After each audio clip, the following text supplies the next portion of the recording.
The battery-powered stairway wheelchair is normally applied in hospitals, emergency centers, and emergency ambulances.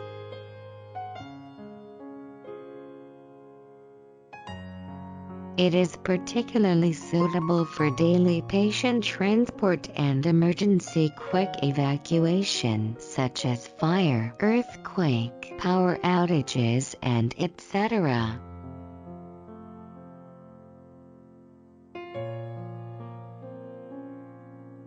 This easy-to-use wheelchair can safely and easily move a passenger up or down multiple flights of stairs without the need for carrying or lifting.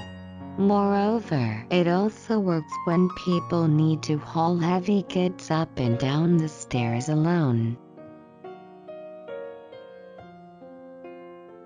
It is a typical stairway evacuation chair that is intended to assist people with reduced mobility or the disabled to safely and quickly egress a multi-story building in the event of an emergency evacuation. During an emergency, elevators in multi-story buildings are unsafe to use, which creates a difficult situation for people who are not able to or comfortable enough to evacuate through the stairway. This electric stair climbing chair perfectly resolves this problem and ensures the safety and efficiency of the series task.